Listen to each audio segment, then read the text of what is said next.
রাজপ্রাসাদের বাগানে এক সকালে রাজকুমার দেখতে পেল এক অপূর্ব উড়ন্ত ঘোড়া। তার পাখা ঝকঝকে রূপার মতো, আর গায়ের রং দুধের সাদা।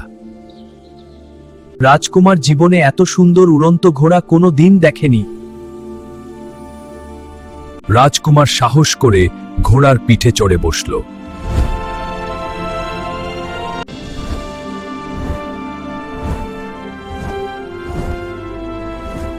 আর সাথে সাথেই ঘোড়াটি মাটি ছেড়ে আকাশে উড়ে গেল।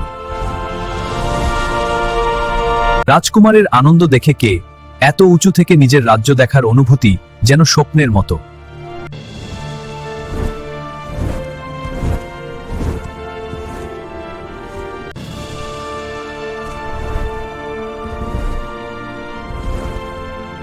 উঠতে উঠতে রাজকুমার তাকালো আকাশের দিকে। দূরে জ্বলজ্বল করছে বিশাল চাঁদ। রাজকুমারের মন চাইল, চলো আমরা চাঁদে যাই, সেখানে নিশ্চয়ই অপরূপ সুন্দর রাজ্য আছে।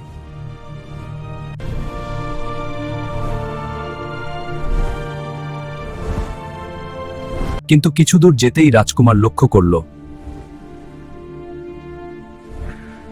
ঘোড়াটি ধীরে ধীরে ক্লান্ত হয়ে পড়ছে।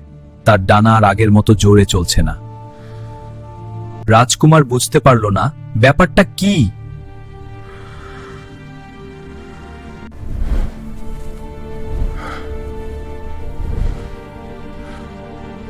হঠাৎ করেই ঘোড়াটি নিচে নামতে শুরু করল। খুব দ্রুত নিচে নামছে, যেন পড়ে যাচ্ছে।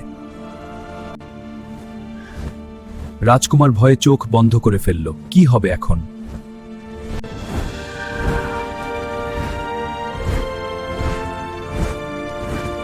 এক ধুম শব্দে তারা পড়ল নিচে। সৌভাগ্যক্রমে তারা পড়েছিল এক কৃষকের বাড়ির আঙিনায়। রাজকুমার দেখল ঘোড়াটি অজ্ঞান হয়ে পড়ে আছে। পাশের বাড়ির এক বৃদ্ধ কৃষক দৌড়ে এলো। সে ঘোড়াটিকে জল খাওয়ালো, আদর করল। বাবা, তুমি কি ঘোড়াটিকে কিছু খেতে দিয়েছিলে? ঘোড়াটি কি সারাদিন কিছু খেয়েছে? রাজকুমারের মাথায় তখন বাজ পড়ার মতো হলো।